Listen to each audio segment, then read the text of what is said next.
السلام عليكم ورحمة الله وبركاته. إن شاء الله ربي سبحانه وتعالى يقول لا فيزه زكاة المال الراتي عصرنا جدّا زكاة المال كان ربي سبحانه وتعالى نموت مسلم الرتي دركمة تاسع جدّا نمني دركمة الرتي تأو نما مسلمة عاقلة بالغة نما عمرين ساقه مسلمة مراتو انتا نما نقاراتي أقسم أمو نما ربي سبحانه وتعالى qabeenya itti kenne qabeenya san ofiisaa akka barbaade baasee galchuu ka danda'u kan mataasaa kan dhuunfaasaa ta'uudha qaba jechuudha. Ammas birriin inni qabu kan zakaan irraa ba'uuf wajjabu irra gahe yoo ta'e birrii sanarra waggaan itti naanna'u jechuudha. Yoo waggaan dhufee itti naannofne birrii sanarratti zakaan irraa hin wajjabu jechuudha. Ammallee zakaan kun namoota kennamuuf qaba. Namoota miskiina, hiyyeessota, yatiima akkasuma kan gara islaamaa dhufan kan warra karaa rabbii irratti barumsaadhaaf bahan warroota akkasiitiif zakaan kun kennamaa jechuudha. Zakaan kun kennamuuf karuuti maalirraati kaanee kennuu qabna akkamitti kenninaa waan jedhurraati. Bara dhuma rabbi sallallahu alaihi wasallam dirhamaa fi dinaararraati bahaa ture jechuudha. Dinaararraati ka baasaa turanii dinaara 20 irraa baasaa ture ergamaa rabbi sallallahu alaihi wasallam dinaara 20 irraati ba'aa ture jechuudha. Dinaara 20 irraati. Dirhama immoo dhibba lamarraati kan baasaa turanii jechuudha. Dinaara jechuun akka keenya ammaatti warqee jechuu ta'u dirhama jechuun immoo birrii yookiin silvarii yookaan immoo meetaa jedhanii akka biyya keenyatti. So dhibba lamarraati kan baasaa turanii jechuudha.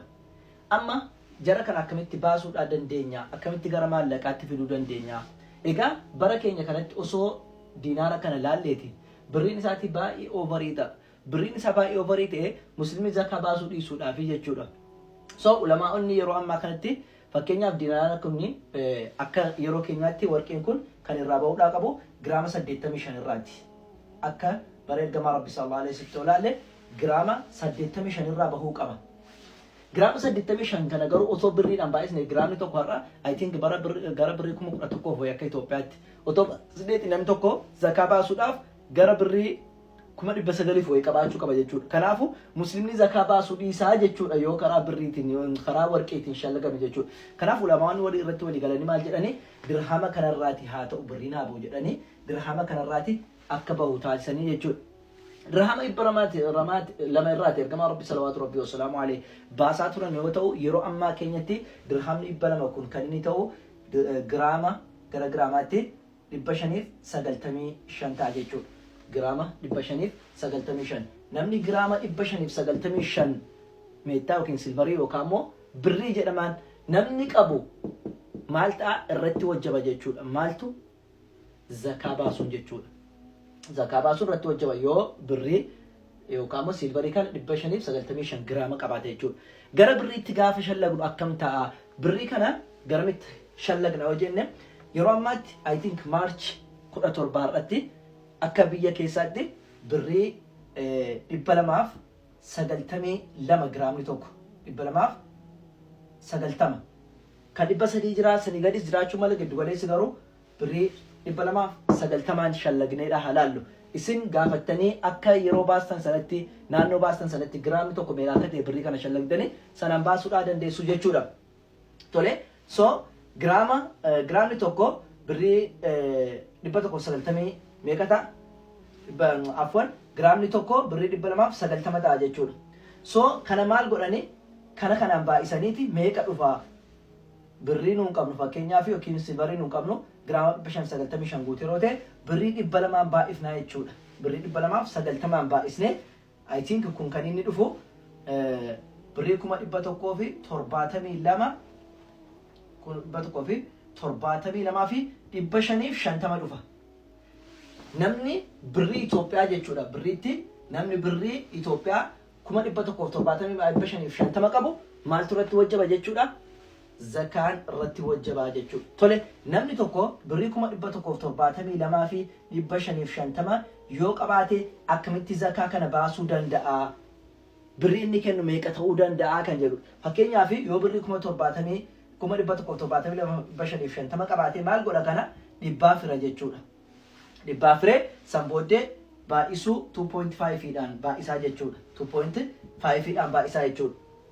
Amma birrii 172 yoo dhibbaa firee lama tuqaa shaniin baa'ifne meeqa dhufa gara birrii 4,331 fi point 75 akkas dhufa.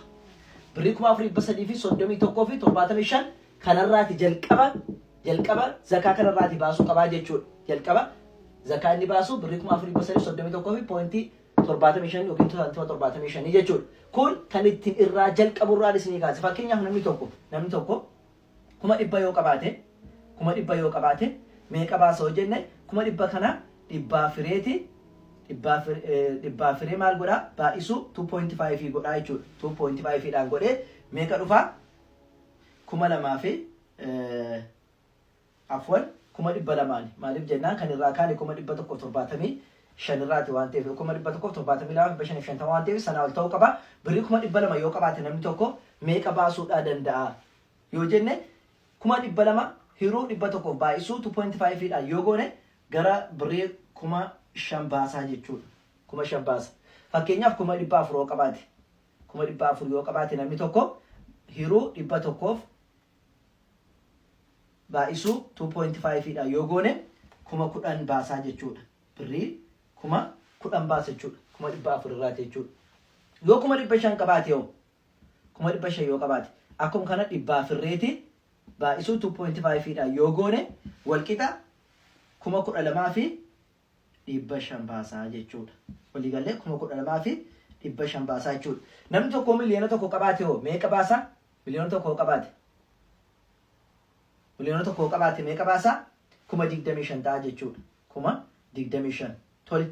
Kanuma karaa gabaabaadhaan fakkeenyaaf birrii 200,000 yoo qabaate karaa gabaabaadhaan akkasitti deemuun isinti wanna jedhe maal gootan birrii 200,000 yoo qabaate namni tokko qaxxitaa maal godha 40 fira.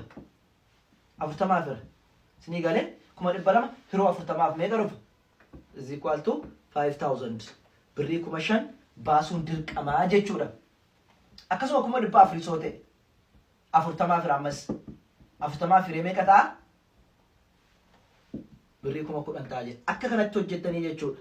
Akka kanatti hojjettu jechuudha.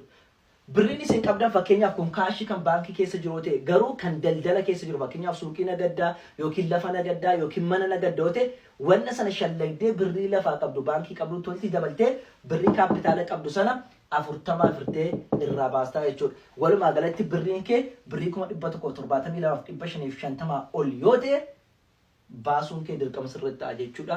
Zakaa jechuudha. Birriin amma asitti shallagnee birriin asitti 5,000 4,000 wayi 10,000 25,000 20,000 12,500 jechaa jiru kun qarshii miskiinaa malee kan kee miti. Hiyyeessa biixee akka koo rakkataadhaaf malee haqa kee miti. Rabbiin subhaanahu wa ta'ala dirqama sirra godhe jechuudha. Kanaafuu birrii qabdurraatii zakaa baasuun kee dirqama. Garuu ammoo nam tokko ulamaan maal jedhanii ulamaa'onni birriin kun yoo waggaa irratti naannoodhaaf ji'a tokko yookiin ji'a lama yookiin naannoo ji'a 3 hafe irraa baasuun hin danda'amaa yoo jedhan yoo irraa baase rakkoo hin qabu durseesii kan jedhan hin jiru yoo dursanii irraa baasanis rakkoo tokko hin qabu yoo waggaa eeggatanis rakkoo tokko hin qabu jechuudha. Garuu dirqamaa miti baasuun ji'a tokko lama yoo hafe dirqamaa miti. Garuu waggaa irratti naanna'ee jennaan immoo dirqama ta'a jechuudha. Wallahu ta'ala alam. Wassalaamu alaikum wa rahmatullahi wa barakatuhu.